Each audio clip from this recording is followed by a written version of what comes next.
and have taken the side of the bums and the illegal alien drug dealers. And that is why tourism is dying. Sure, the economy has something to do with it, but not everything to do with it. Other than looking at the fog and getting drunk in a restaurant, there's little to do here.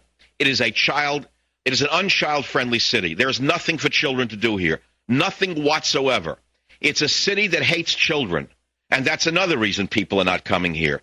In fact, the supervisors, most of whom are not married, hate families. They sneer at you. They call you breeders. That's why you're not coming here. I'll be right back. Savage.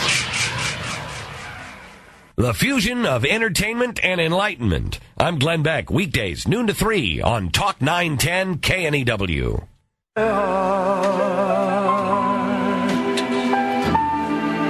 In San Francisco. Well, in his case, he left his mind in San Francisco as well by his politics, but that's not unusual for San Francisco's ruling elite.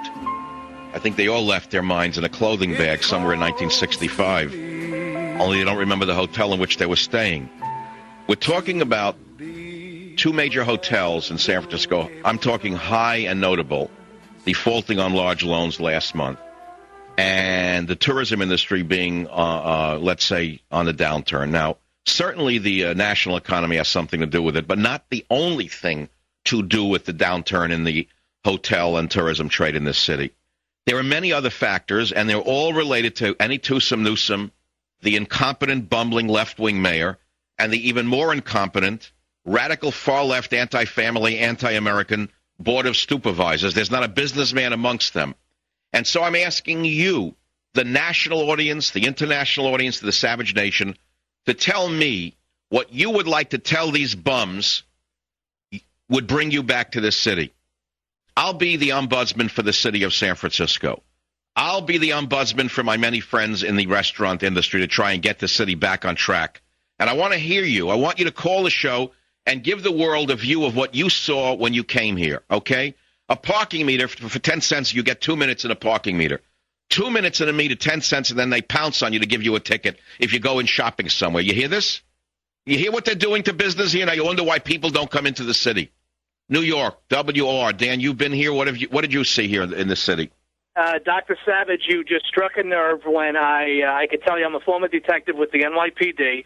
My fiance and I went down to the pier. You know those guys who dress in the silver garb and they pretend they're robots? It's insane to watch.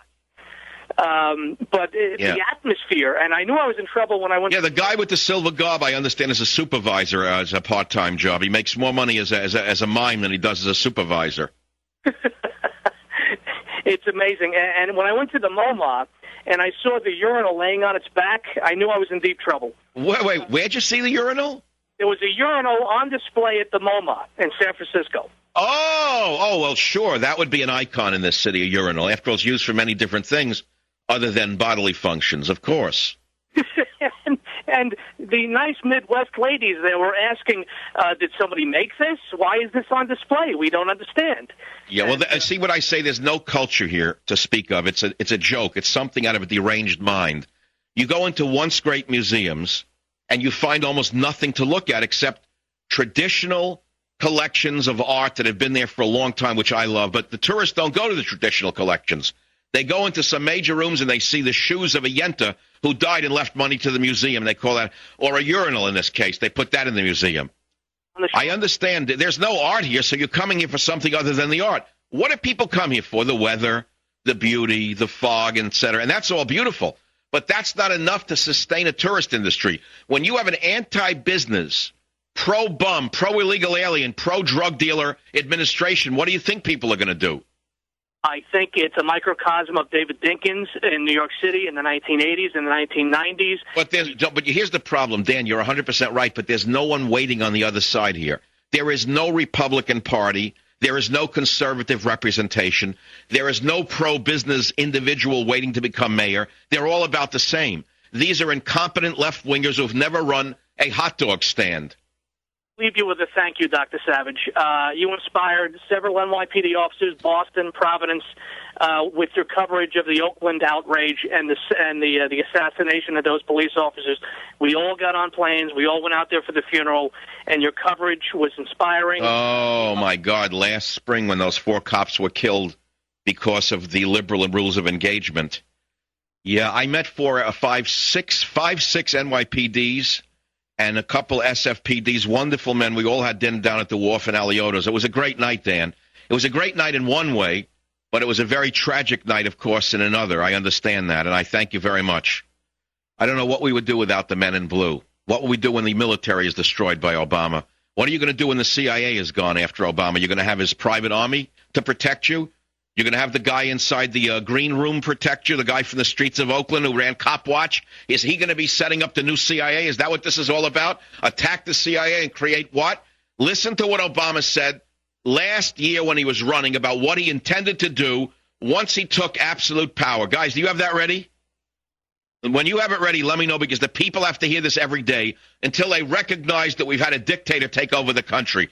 And step by step and day by day, he's moving closer to his own national security force that reports only to him. Do we have it ready? No. Okay, I throw things at the staff, and they should have it with a button, but they don't, because that's not how it works. And so I'll back off. There's no sense in getting excited about this. New York City, John, welcome to the Savage Nation. Go ahead, please. Hi, Michael. I've been listening to you for about a year now, and this is something I've always wanted to ask you. How do you live in a city like San Francisco when you are such a true conservative? How do you deal with that around you? Well, about 30% of the people out here are very conservative. They have no representation, but they know what reality is, and they know that we're living with unreality. They know that we're living Alice in Wonderland. The newspapers, the government, the supervisors, all the way up and down the line, non-business people hate tourists. Savage. The Savage Nation. Takes the news and tears it apart and puts it back together in a way that I can understand it. Talk 910, KNEW. See, I could have told you what Obama would do, because I've lived in the most radical left-wing city in America. In fact, it's far to the left of France or Germany even. And I've seen one incompetent boob after another take office. I've seen one incompetent supervisor. These are anti-business people who have never run a business. These are anti-tourist people who sneer at you when you come to the city.